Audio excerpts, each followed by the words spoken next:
새해가 시작되면 우리는 이렇게 인사를 나눕니다. 어떻게 인사하죠? 새해 복 많이 받으세요. 우리 한번 양옆으로 이렇게 인사했으면 좋겠습니다. 새해 복 많이 받으십시오. 네, 우리 모든 성도님들 가운데 하나님의 복이 임하기를 간절히 소망합니다. 새해 복 많이 받으세요라는 인사를 들으면 기분이 어떻습니까? 좋습니다. 왜냐하면 우리 모두는 복 받기를 원하기 때문입니다. 그리고 우리는 복을 받아야 되는 존재로 지음을 받았기 때문일 것입니다. 사랑하는 성도 여러분, 새로운 2024년의 문이 열렸습니다. 하나님께 어떤 복을 받기를 원하십니까? 믿음의 복이요. 네, 우리가 많은 복들을 아마 원할 것인데요, 오늘 우리가 한번 더 생각하고 싶은 것이 있습니다. 그것은 우리가 복을 받길 원하는 것 그 이상으로 우리에게 복을 주시기를 원하시는 분이 계시다라는 것입니다. 성 어거스틴은 하나님의 도성이라는 책에서 이렇게 기록하고 있습니다. 언제나 하나님은 우리에게 좋은 것을 주려 하신다. 하나님께서는요, 언제나 우리에게 좋은 것을 주려 하신다라고 말하고 있습니다. 그러나 우리 두 손은 언제나 가득 차 있어서 그 좋은 것들을 받지 못한다라고 어거스틴은 고백하고 있습니다. 하나님께서는 우리에게 좋은 것을 주기를 원하시고, 하나님께서는 우리에게 복을 주기를 원하시는데 그것도 언제나라고 말하고 있습니다. 그런데 우리의 삶을 되돌아보면 어떻습니까? 하나님의 이 놀라운 축복, 언제나 부어주시는 하나님의 은혜를 경험하며 살아가고 있습니까? 하나님께서 우리에게 이렇게 복을 주기를 원하시는데 우리는 과연 이 복을 얼마만큼 누리며 살아가고 있습니까? 오늘 우리는 산상수훈이라 일컬어지는 예수님께서 공생애를 시작하시면서 전하셨던 그 첫 번째 메시지, 그 가르침 속에서 예수님께서 말씀하시는 하나님의 사람, 즉 성도의 특성과 성도의 복이 무엇인지를 함께 살펴보고자 합니다. 그래서 2024년을 시작하는 오늘 이 시간, 하나님께서 말씀하시는 그 복으로 우리 모두 충만해지기를 간절히 소원합니다. 팔복의 구조는 독특한 구조를 가지고 있습니다. 이런 사람은 복을 받는다, 이러한 복을 받는다라고 전하고 있습니다.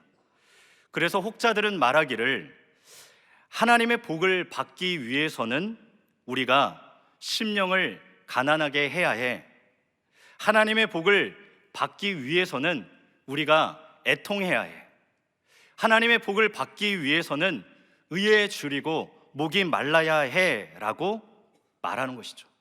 마치 도덕적인 메시지처럼 이 팔복을 받아들이는 경향이 있다는 것입니다. 그러나 팔복은 이렇게 해석해서는 안 되는 것입니다.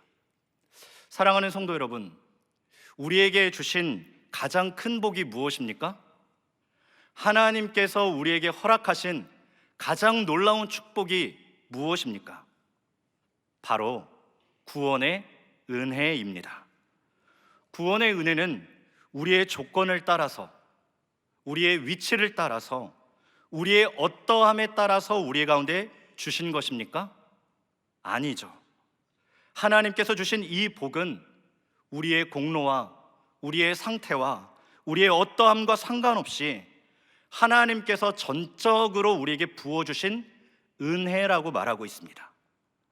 그래서 성도의 삶은요, 은혜로, 내가 하나님의 은혜로 구원을 입었구나, 나는 하나님의 은혜로서 살아가는 자구나 라는 것을 깨닫는 것, 이것이 바로 성도의 삶입니다. 이 복을 누리는 자는요, 삶 속에 새로운 질서가 역사하기 시작합니다. 이전에는 저주와 심판이 왕노릇하였는데 이제는 내 삶에 아무런 조건 없는 하나님의 사랑이, 하나님의 은혜가 새로운 질서로 임하는 것입니다. 그러므로 팔복은요, 너희는 이렇게 살아야 한다, 이렇게 살아야 복을 받는다 라는 그런 메시지가 아닙니다. 도리어 팔복은 예수님을 만나고 예수님을 믿고 예수님을 아는 자들이 이미 이러한 하나님의 복을 받은 상태라는 것을 말하고 있습니다. 그리스도의 사람들은요, 이제 이 복을 가지고 어떻게 살아야 되는지, 성도의 삶 속에 하나님께서 허락하시는 그 놀라운 은혜의 모습이 무엇인지를 우리 가운데 보여주는 것이죠. 성도가 어떠한 자인지를 보여주는 그 첫 번째 속성으로 예수님께서는 이렇게 말씀하십니다. 우리 다시 한번 마태복음 5장 3절의 말씀을 다 함께 읽어보겠습니다. 심령이 가난한 자는 복이 있나니 천국이 그들의 것이며. 첫 번째 속성으로 무엇이라 말씀하십니까? 심령이 가난한 자가 복이 있다라고 말씀하십니다. 심령이 가난함으로 살아가는 자들이 바로 성도이다. 심령이 가난함으로 살아가는 자들에게 하나님의 나라가 임하는 것이다 라고 말씀하십니다. 심령이 가난한 자는 어떤 자들입니까? 바로 심령의 내 마음속의 가난함이 무엇인지를 아는 자들입니다. 어떤 사람들은 이 부분을 잘못 해석하여 이 세상에 가난하게 살아야 영적으로 부요하고 가난하게 살아가는 것이 하나님의 나라의 영광이 된다라고 생각하였습니다. 그러나 성경은 그렇게 말하고 있지 않습니다. 예수님은 무엇이라 말씀하셨습니까? 심령이 가난한 자라고 말씀하고 계십니다. 돈이 없는 가난, 집이 없는 가난, 명예가 없는 가난이 아닙니다. 심령이 가난한 자가 복이 있다라고 말씀하시는 것이죠. 그렇다면 우리에게 다가오는 질문은 바로 이것입니다. 도대체 심령의 가난함이란 무엇일까? 사랑하는 성도 여러분, 심령의 가난함이란 무엇일까요? 이것은 하나님 앞에서 자기 자신을 바라볼 때, 하나님, 제가 아무리 저의 모습을 살펴보아도 이 모든 것은 저의 실력과 저의 소유입니다 라고 내세울 만한 것이 단 한 가지도 없는 상태, 그 상태를 심령이 가난한 상태라고 말할 수 있는 것이죠. 우리는 살아가면서 우리도 모르는 사이에 세상의 가치관과 세상의 시선이 우리에게 너무 깊숙이 뿌리 박혀져 있습니다. 그래서 마치 세상에서 말하는 것처럼 부자가 되고 돈을 많이 벌고 성공하고 좋은 대학 가고 시집장가 잘 가고 무병장수하는 것이 복인 것처럼 여기며 살아가고 있습니다. 그러나 심령이 가난함이라는 것은요, 하나님 앞에 내세울 것이 하나도 없는 마음, 바로 이 마음이 예수님께서는 복되다라고 말씀하고 계십니다. 사랑하는 성도 여러분, 요즘 하나님 앞에서 자기 자신을 어떻게 바라보고 계십니까? 신앙생활을 하면서 얼마나 하나님 앞에서 하나님의 시선으로 나의 모습, 나의 마음을 살펴보고 계십니까? 혹 신앙생활을 하면서 위축될 때가 있잖아요. 또 때때로는 자긍할 때도 있지 않습니까? 그런데 위축될 때, 반대로 자긍할 때 그렇게 나오는 결과가 하나님의 눈으로 바라본 결과입니까? 아니면 나도 모르는 사이에 세상의 기준으로 나를 바라보면서 이 정도면 나도 괜찮네, 이 정도면 나도 좀 낫지라고 생각하는 그 생각으로 내 마음이 요동치고 계십니까? 사람들이 칭찬한다고 해서 우쭐해지고 사람들이 비난한다고 해서 위축되는 것, 그것은 이미 하나님의 시선에서 벗어나 있다는 것을 의미하는 것입니다. 심령의 가난함은요, 오직 하나님의 눈으로 나의 깊은 곳을 바라보는 것입니다. 하나님밖에 의지할 것이 없는 마음, 하나님 없이는 살아갈 수 없는 마음을 갖는 것, 그 마음이 심령이 가난한 마음인 것입니다. 사랑하는 성도 여러분, 우리는 정말로 성도이십니까? 성도는요, 다른 그 무엇으로 규정되는 것이 아니라 내 마음 속에 정말로 심령의 가난함이 있는가? 하나님 앞에 나아갔을 때, 하나님, 저는 하나님 보시기에 자랑할 것이 단 한 가지도 없습니다. 오직 주님 외에 다른 그 무엇으로 내 삶 가운데 만족할 것이 없습니다라고 고백하며 살아가는 것이 바로 성도의 삶인 것입니다. 하지만 현대를 살아가는 우리들은요, 참 의지할 것이 많이 있습니다. 입술로는 이렇게 말할지 몰라요.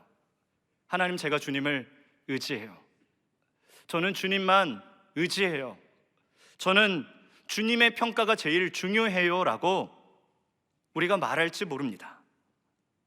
그러나 우리의 삶을 곰곰이 되돌아보면 예수님보다 더 의지하는 것이 참 많습니다. 내가 이루어 놓은 성과, 나의 남편, 나의 아내, 나의 자녀들, 의지할 것이 참 많습니다. 나는 이 정도면 되겠지라는 마음이 우리 안에 가득한 거예요. 우리 안에 나의 의와 나의 요구와 나의 필요가 가득하니까 그곳에 하나님이 거할 곳이 없게 된 것입니다. 제가 전도사 시절에 조금 고생을 했습니다. 믿어주세요. 서울에 머물 곳이 없었기 때문에 금토주일을 교회 지하의 칙칙한 유치부 예배실에서 3년을 지내야 했습니다. 그러다가 어느 겨울날이 됐습니다.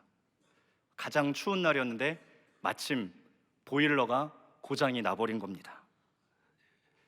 유치부실에 있던 이불 대여섯 개를 다 꺼내어서 몸을 둘둘 싸고 잠을 자려는데 잠이 안 오는 것입니다. 너무 추워서 하나님께 이렇게 기도했습니다. 하나님, 왜 저를 이렇게 고생시킵니까? 편안하게 대전에 있었으면 좋았을걸. 그때 주님께서 이런 마음을 주시더라고요. 상규야, 나는 이 땅에 있을 때 머리 둘 곳도 없었다. 그 이후로는 하나님 앞에 원망하거나 불평하지 않았습니다. 그리고 그렇게 3년의 시간이 흘러서 다른 교회로 옮기게 됐죠. 그리고 2년이 흘러 목사 안수를 받은 이후에 다시 전도사 시절에 섬겼던 그 교회에서 전임 목사로 불러주셨습니다. 전임 목사가 되니까 사택을 제공해 주십니다. 너무나도 편안하고 혼자 지내기에는 너무 넓은 집이었습니다. 그런데 참 이상한 일이 발생했습니다.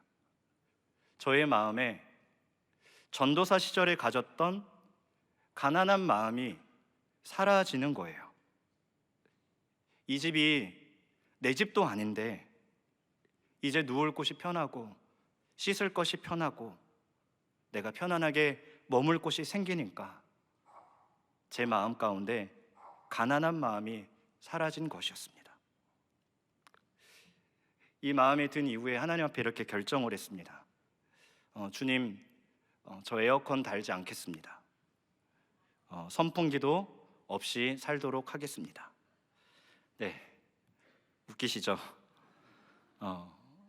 왜 그랬냐면요, 제 마음이 부해질까 봐, 가난한 마음을 놓치게 될까 봐 그렇게 살았습니다. 심령이 가난한 자는요, 자기 자신이 의존할 만한 것이 있다는 것을 믿지 않는 자입니다.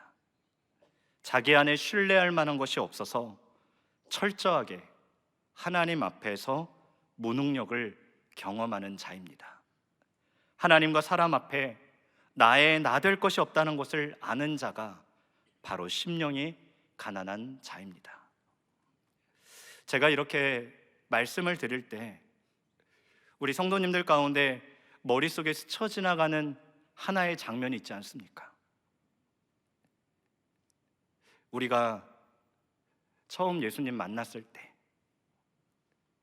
정말로 그 예수님의 사랑을 알고 그 사랑으로 말미암아 내 마음이 깨어졌을 때, 그때 우리의 마음이 얼마나 가난했습니까? 하나님의 은혜 외에는 아무것도 자랑할 것이 없다라는 그 마음, 그것이 바로 이 자리에 모인 우리 모두의 고백이 아니었습니까? 그런데 언제부터인가 우리 안에 이 은혜와 이 감격이 사라진 거예요. 하나님을 향한 믿음의 반응이 사라져 버린 거예요.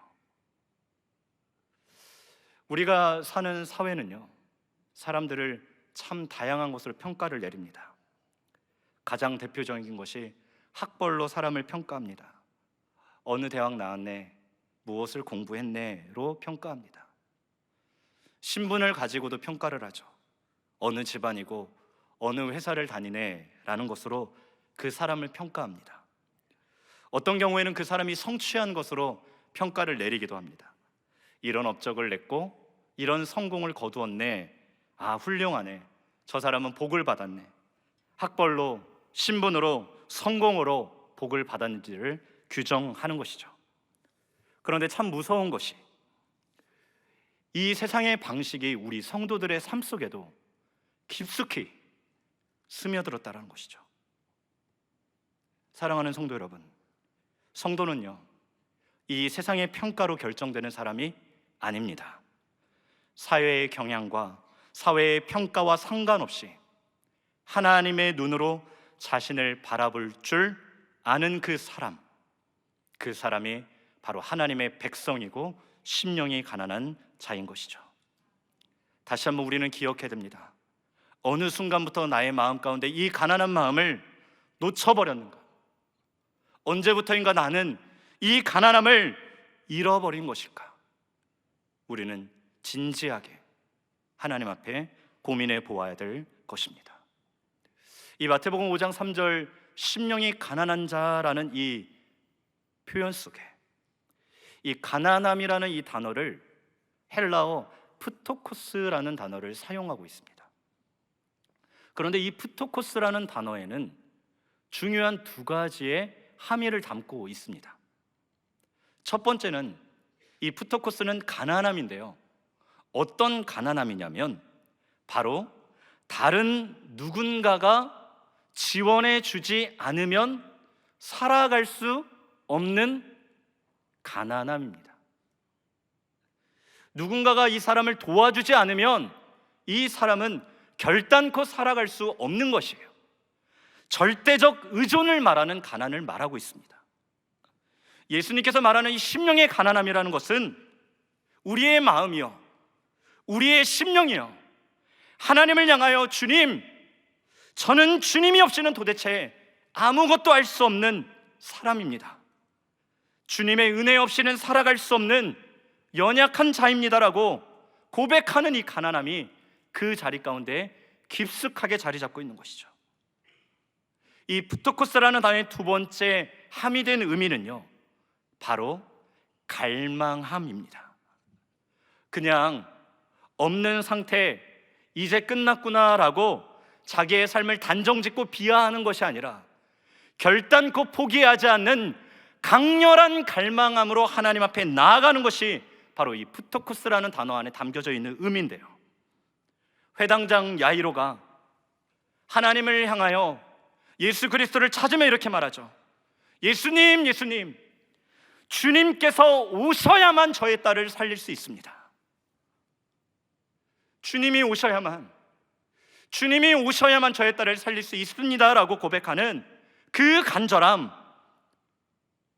바로 이 간절함이 이 심령의 가난함이라는 단어 속에 담겨 있는 의미인 것이죠. 사랑하는 성도 여러분, 요즘 하나님 앞에서 어떤 마음을 가지고 살아가고 계십니까? 우리의 심령이 진실로 하나님이 없으면 저는 아무것도 할 수 없다라는 이 가난함이 우리에게 있느냐라는 말이죠. 아니면 그것은 옛날 추억이야, 은혜 받았던 것, 가난했던 것, 그때 펑펑 울었던 것, 그것은 옛날 추억이야, 지금은 적용되지 않아 라고 우리가 생각하고 있지 않습니까? 그런데요, 이 심령의 가난함이라는 것은 우리가 처음 예수님을 만났을 그때에만 필요한 것이 아니라 우리가 주님 앞에 서는 그날까지 우리의 신앙생활에 매일매일 그 이루어지는 순간순간마다 우리의 이 심령의 가난함이 필요하다라는 것입니다. 성경에 심령이 가난한 사람들이 참 많이 나옵니다. 특별히 신약 성경에 발견되어지는 한 사람이 있는데요, 그 사람은 바울입니다. 바울은 어떤 사람입니까? 신약 성경을 13편이나 직접 성경을 기록한 탁월한 학자요, 목회자요, 선교자요, 설교자요, 주님의 강력한 종이었습니다. 그런데 그가 기록한 성경의 내용을 하나씩 살펴보면요, 그는 자신의 탁월함, 능력으로 우쭐해 할 수 없었던 사람이었음을 발견하게 됩니다. 그의 사역 초창기에 그가 고린도 교회를 향하여 편지를 쓰며 이렇게 고백합니다. 고린도전서 15장 9절의 말씀인데요, 그가 이렇게 말합니다. 나는 사도 중에 어떠한 자라고 말하고 있습니까? 가장 작은 자라. 나는 사도들 가운데 가장 작은 자입니다. 나는 하나님의 교회를 박해하였고 사도라 칭함받기를 감당할 수 없는 저는 가장 작은 자입니다 라고 고백하는 거예요. 예전에 이 본문을 보면서 이런 마음이 들었습니다. 사울 참 겸손하다, 겸손한 사람이네, 나도 겸손한 사람이 되어야지 라고 생각했습니다. 그런데 사도 바울이 자기의 겸손을 드러내기 위해 이 말을 했던 것이 아닙니다. 얼마의 시간이 흐릅니다. 그가 다시 에베소 교회 성도들을 향하여 편지를 써 내려갑니다. 에베소서 3장 8절의 말씀을 우리 함께 읽어볼까요? 모든 성도 중에 지극히 작은 자보다 더 작은 나에게 이 은혜를 주신 것은 측량할 수 없는 그리스도의 풍성함을 이방인에게 전하게 하시고. 아멘. 사도가 아닙니다. 사도들 중에 작은 자가 아니라 모든 성도 중에 지극히 작은 자보다 내가 더 작은 자라고 말하고 있습니다. 바울에게 있어서 성도들은 누굽니까?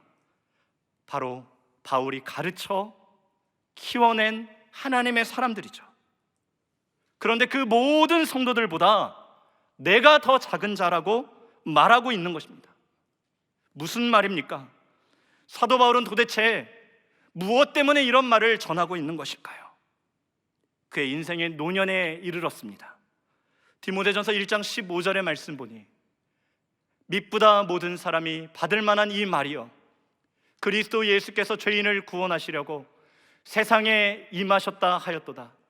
죄인 중에 내가 무엇이라 고백합니까? 괴수니라. 바울이 무엇이라 말합니까? 죄인 중에 내가 괴수니라라고 말하고 있습니다. 바울은 겸손을 가장하여 말하는 것이 아닙니다. 하나님 앞에 머물고, 하나님 앞에 또 머물고, 하나님의 말씀 앞에 머물다 보니 자기의 실체를 보게 된 것이에요.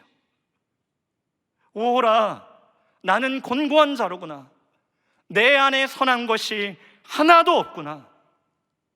나는 오직 예수 그리스도의 그 은혜가 없이는 살아갈 수 없는 죄인이구나. 이 마음을, 이 모습을 바울은 지속적으로 발견하게 된 것입니다. 그렇기 때문에 바울은 하나님 앞에 계속적으로 가난한 심령으로 나아가게 됩니다. 세상은 겸손을 미덕이라고 말합니다.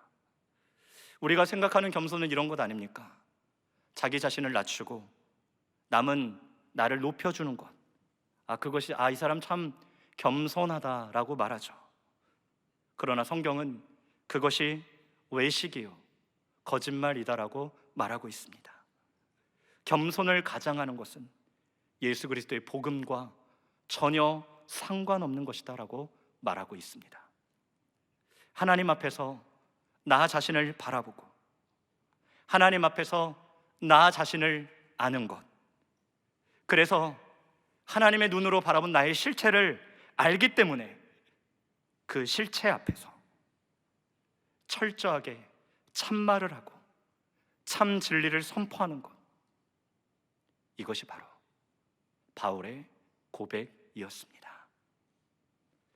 사랑하는 성도 여러분, 어느덧 2024년도 새해가 시작되었습니다. 우리 성도님들은 새해에 어떤 복을 구하고 계십니까? 진실로 내 마음 깊은 곳에 정말로 내가 갈망하는 그 복이 무엇입니까? 내 신앙의 중심에 예수님이 말씀하신 그 복을 정말로 구하고 계십니까? 하나님께서 우리에게 보기를 원하시는 것, 우리의 마음 가운데 하나님을 향한 진실한 마음이 있는가? 하나님 앞에서 하나님, 저는 하나님 없이는 살아갈 수 없는 사람입니다라는 이 고백이 생생하게 살아 움직이고 있습니까? 하나님은 오늘 우리에게 말씀하십니다. 심령이 가난한 자가 복이 있다. 천국은 심령이 가난한 자들의 것이다. 천국은요, 하나님의 구원이요, 하나님의 백성들이 살아가는 삶의 현장 가운데 임하는 하나님의 역사요, 하나님의 은혜입니다. 바울은요, 심령이 가난한 자였습니다. 심령이 가난함으로 그에게 주어진 삶의 모습은 어떠했습니까? 사람들에게 매맞고 버림받고 잘 곳 없고 도망쳐 다니고 몇 번의 죽임의 고비를 넘기는 삶이었죠. 그런데 성경은 그 삶을 가리켜 복되다라고 말하고 있습니다. 우리의 믿음의 주가 되시며 우리의 생명이 되시는 예수님의 삶은 어떠하셨습니까? 예수님은 이 땅에 살아간 그 어떤 사람들과 비교할 수 없는 가난한 심령으로 전 생애를 보내셨습니다. 예수님의 삶은 늘 하나님의 뜻이 무엇인가, 하나님의 마음이 무엇인가를 헤아리며 살아가는 그 삶을 살아가셨습니다. 그런데 그 심령이 가난한 예수님의 삶 가운데 어떠한 일이 벌어졌습니까? 우리 이사야 53장 3절의 말씀을 함께 읽어볼까요? 그는 멸시를 받아 사람들에게 버림받았으며 간고를 많이 겪었으며 질고를 아는 자라. 마치 사람들이 그에게서 얼굴을 가리는 것 같이 멸시를 당하였고 우리도 그를 귀히 여기지 아니하였도다. 아멘. 우리 주 예수 그리스도는요, 이 땅에서 멸시와 버림과 간고와 질고를 당하셨습니다. 그리고 더욱이 우리도 그를 귀히 여기지 아니하였습니다. 그러나 예수님은 그 고통 중에서 천국을 사셨습니다. 이것이 우리에게 주시는 복음의 능력이고 복음의 역설인 것입니다. 사랑하는 성도 여러분, 우리의 마음에 심령의 가난함이 있습니까? 하나님 앞에 나아갈 때마다 주님 없이는 살아갈 수 없다라는 이 고백, 주 예수보다 귀한 것은 없네라는 이 찬양의 가사가 지금도 내 속에 살아 숨쉬고 있습니까? 하나님께서 다시 한번 우리 가운데 말씀하십니다. 사랑하는 사랑의 교회 성도들이여, 헛된 복을 구하지 말라라고 말씀하십니다. 심령이 가난한 자가 복이 있는 것이지, 너희들이 꿈꾸고 바라고 소원하는 부와 명예와 성공과 안락함과 잘됨이 너희의 복이 아니다라고 말씀하십니다. 성도는 그러한 것으로 살아가는 자들이 아닙니다.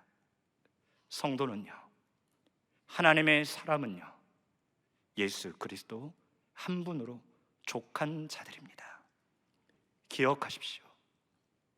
마음이 부유한 곳에서는 하나님의 나라가 임할 수 없습니다. 마음이 부유한 곳에서는 하나님의 통치가 이루어질 수 없습니다. 주님 앞에 나아갈 때마다, 주님, 저 정말 별 볼 일 없지만, 주님, 저 정말 가진 것 없지만, 주님, 제가 그 첫 마음으로 주님 앞에 나아가길 원하오니 다시 한번 심령의 가난함을 허락하여 주옵소서. 이런 마음으로 하나님 앞에 나아갈 때 하나님께서 허락하시는 놀라운 천국의 복이 우리에게 임할 것입니다. 하나님께서는 지난 2023년도 한 해 동안 우리 교회 위에 회복을 넘어 부흥의 실체를 경험하게 하셨습니다. 저는 이 모든 것이 가난한 심령 위에 부어주신 하나님의 은혜라고 고백할 수밖에 없습니다. 이제 우리는 다시 한번 2024년이라는 새로운 믿음의 항해를 떠납니다. 우리의 노력과 우리의 실력이 아닌 가난한 심령으로 하나님만을 의지하며 나갈 때 하나님께서 우리 성도님들 한 분 한 분의 삶 가운데 친히 역사해 주시고 친히 말씀하여 주시고 하나님의 뜻을, 하나님의 나라를 우리 가운데 이루어 주실 것입니다. 사랑하는 성도 여러분, 심령이 가난한 주님의 백성이 되시기를 소원합니다. 심령이 가난한 자에게 허락하시는 하나님의 천국의 복을 누리시기를 바랍니다. 이 복을 받을 때 우리는 세상이 감당할 수 없는 하나님의 사람으로, 그리고 세상이 줄 수 없는 참된 복으로 담대하게 당당하게 걸어가는 하나님의 거룩한 백성이 될 것입니다.